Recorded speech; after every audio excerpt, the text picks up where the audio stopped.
تلک آیات اللہ نتلوہا علیک بالحق، یہ اللہ کی آیات ہیں جو اے نبی علیہ السلام ہم آپ پر حق کے ساتھ پڑھ رہے ہیں۔ وَإِنَّكَ لَمِنَ الْمُرْسَلِينَ، اور بے شک آپ اللہ کے رسولوں میں سے ہیں، علیہم السلام اجمعین۔ سبحان ربک رب العزت عما یصفون وسلام علی المرسلین والحمد للہ رب العالمین۔ اچھا، اس آیت کا مقصد کیا تھا یہاں پہ؟ کہ نبی علیہ السلام ایک ایسا واقعہ بیان کر رہے ہیں جو آپ علیہ السلام کی پیدائش سے بھی 1000 سال سے بھی زیادہ پرانا واقعہ ہے۔ آپ علیہ السلام امی ہیں، لکھنا پڑھنا نہیں جانتے، اور بنی اسرائیل کی ہسٹری کے جو واقعات ہیں وہ کس طریقے سے پرفیکشن کے ساتھ بیان کر رہے ہیں،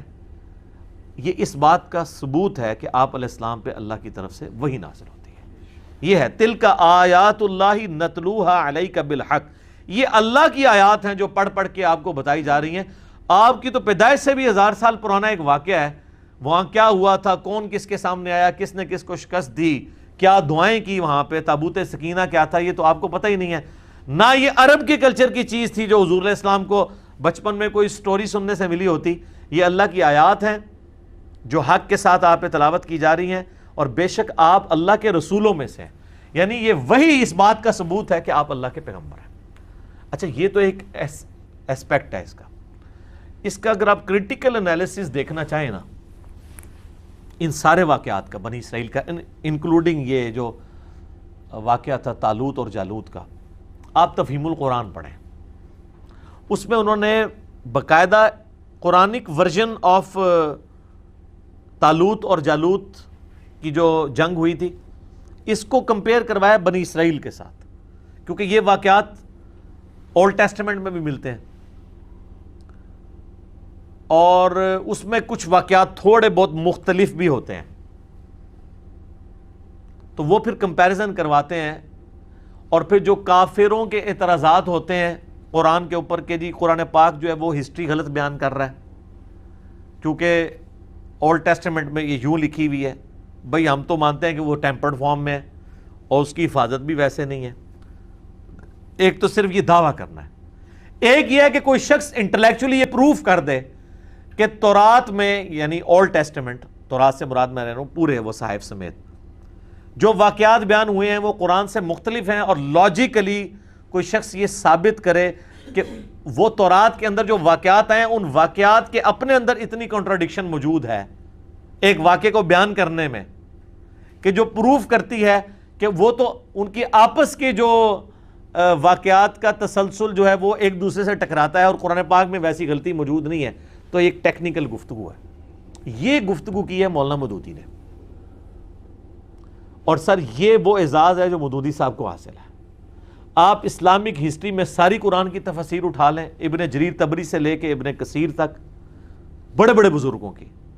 آج تو ان میں سے کئی ایک اردو ترجمے کے ساتھ اویلیبل ہے نا، تفسیر ابن کثیر کے اوپر بہت لوگ کہتے ہیں نا جی بہت اچھی تفسیر ہے، میں بھی کہتا ہوں روایات کے اعتبار سے، لیکن تفسیر ابن کثیر میں ایک بہت بڑی جو خامی ہے نا وہ یہ ہے، ہمیں وہ کچھ عرصہ پہلے اکیڈمی میں امریکہ سے فون بھی آیا ایک بندے کا، اس نے کہا کہ جی ہم جب قرآن پڑھتے ہیں تو بنی اسرائیل کے واقعات ملتے ہیں، تو اور قرآن پاک اس کا ایک خاص واقعہ بیان کرتا ہے کہ جی یہود کے علماء سے پوچھ لو، تو جب ہم وہاں پہ جاتے ہیں تو ہم ان کو کیسے بتائیں کہ بھی تمہاری کتابوں میں یہ لکھا ہوا ہے؟ تو میں نے کہا اس میں آپ کی اس بزرگوں کی ساری تفسیریں فیل ہیں، اس کے لیے ایک ہی دنیا میں تفسیر ہے، وہ تفہیم القرآن ہے، جس میں انہوں نے پوری وہ تورات، انجیل اور وہ اولڈ ٹیسٹمنٹ، نیو ٹیسٹمنٹ کو پڑھ کے انہوں نے وہ سارے واقعات ڈھونڈے ہیں مودودی صاحب نے، اور باقاعدہ وہ ترجمے کے ساتھ لگائے ہیں چیپٹر میں، پھر اس کو کمپیئر کیا ہے کہ یہاں پہ یہ غلطی کرتے ہیں تورات کے اندر یا اولڈ ٹیسٹمنٹ میں یا نیو ٹیسٹمنٹ میں یہ غلطی ہے، قرآن میں یہ غلطی نہیں ہے، اور اس کو ٹیکنیکلی پروف کرتے ہیں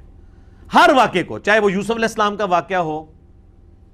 اس طریقے سے موسیٰ علیہ السلام کی تو ہسٹری کے کئی واقعات ہیں، جہاں تک میچ کرتے ہیں وہ کہتے ہیں دیکھیں یہ قرآن اور یہاں پہ میچ کر رہا ہے، اور اگر یہ معاذ اللہ جس طرح کافر کہتے ہیں کہ کاپی رائٹس کا مقدمہ کیا جاتا ہے، قرآن جو ہے وہ تورات سے چوری کر کے لکھا گیا، اس کا عربک ورژن ہے، تو پھر مولانا مودودی کہتے ہیں کہ قرآن وہ غلطیاں کیوں نہیں کرتا جو کنٹراڈکشنز اور غلطیاں تورات کے اندر پائی جاتی ہیں۔ یہ اس بات کا ثبوت ہے کہ یہ اللہ کی وہ کتاب ہے جو محفوظ ہے، یہ کسی مولوی کی لکھی ہوئی نہیں ہے، یہ نبی علیہ السلام اس کے رائٹر نہیں، بلکہ یہ اللہ کی طرف سے نازل ہوئی ہے آپ کے اوپر، اور آپ کے پاس جو کتاب ہے وہ اللہ تعالیٰ کی کتاب کا ٹیمپرڈ ورژن ہے، اس لیے اس میں ٹیکنیکلی کئی غلطیاں موجود ہیں، اور وہ غلطیوں کو ہائی لائٹ کرتے ہیں، اور وہ ایک عام تھوڑا پڑھا لکھا بندہ اس کو پڑھے گا نا تو اس کو واقعی پتہ چل جائے گا کہ یار یہ تو صرف اس طرح۔ اب یہ وہ خدمت تھی جو پرانے بزرگوں کو بھی کرنی چاہیے تھی، لیکن اللہ تعالیٰ جس سے کام لے، جب یہ مسلمانوں پہ فتنے ٹوٹے ہیں تو اللہ نے پھر اس طرح کا جینیس بندہ پیدا کیا۔ اس لیے میں کہتا ہوں کہ یعنی وہ مجھے ایک دفعہ ایک اہل حدیث عالم نے یہاں پہ بھی ایک ہنگامہ کھڑا کیا کہ یہ کہتا ہے کہ جی وہ جو مولانا مودودی ہیں یہ یعنی حافظ ابن کثیر سے بھی افضل ہیں، ٹھیک ہے؟ تو میں نے اس پہ پھر ان کو نا وہ ترکی بترکی جواب دیا تھا، میں نے کہا یہ تو آپ بہت بڑی بات کر رہے ہیں، معاذ اللہ میں تو یہ بھی کہنے کے لیے تیار نہیں کہ حافظ ابن کثیر مولانا مودودی سے افضل ہے، یہ میں نے ان کو اینٹی وینم دیا۔ یہ کون دعویٰ کر سکتا ہے؟ یہ تو اللہ کو پتا ہے، یہ کوئی صحابہ تابعین کی تو بات نہیں ہو رہی۔ تو میں نے کہا میں تو یہ بھی دعویٰ نہیں کرتا کہ حافظ ابن کثیر مولانا مودودی سے افضل ہے، تو میں یہ کیسے دعویٰ کروں گا کہ مودودی صاحب مولانا ان سے حافظ ابن کثیر سے افضل ہو سکتے ہیں؟ ہاں رہا تفسیر کا معاملہ تو وہ میں کہوں گا کہ وہ تفسیر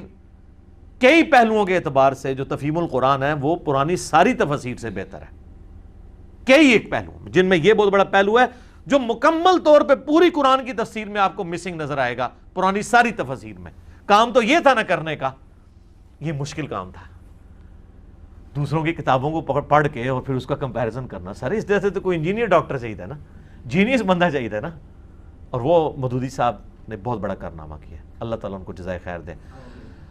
اللہ تعالیٰ سے دعا جو حق بات میں نے کی اللہ تعالیٰ ہمارے دلوں میں راسخ فرمائے، اگر جس بات میں میرے منہ سے غلط بات نکل گئی تو اللہ تعالیٰ معاف کر دے۔ سبحانک اللہم وبحمدک اشہد ان لا الہ الا انت استغفرک واتوب الیک وما علینا الا البلاغ المبین۔ جزاکم اللہ خیرا۔